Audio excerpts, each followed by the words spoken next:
প্রদর্শন করবেন আবু রায়হান ও জিসান।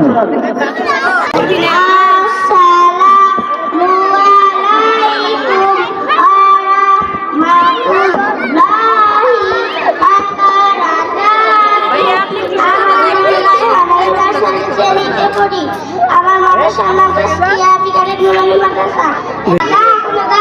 নাতি গোসল দুবার গেছি, তুমি যা গোসল করবে গেছো গোসলের ফরজ জানো? 80 বছর ধরে গোসল দিতে তুই গোসলের ফরজ জানো না? কসম গোসলে কয় ফরজ?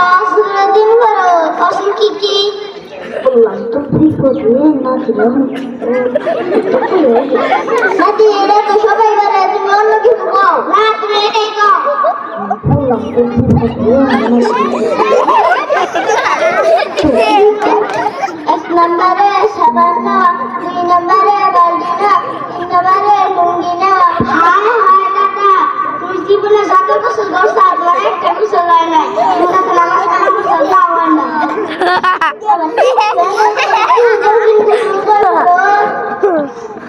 গোসলে 3 ফরজ ভালোভাবে কুলি করা, নাকে পানি দেওয়া, সমস্ত শরীর ভালোভাবে ধৌত করা। তুমি কোন দিকে শিখাও? আমি মাদ্রাসা দিয়ে শিখছি। মাদ্রাসার নাম কি? তাসকিয়া বিকারের নুরানি মাদ্রাসা। তাসকিয়া বিকারের নুরানি মাদ্রাসা। নাতি তুমি ট্রেনে খারাপ বাচ্চা ছোট নাতি আছে, তাই তাসকিয়া বিকারের নুরানি মাদ্রাসা ভর্তি করে দিয়ে। আচ্ছা দাদা তুমি যাও।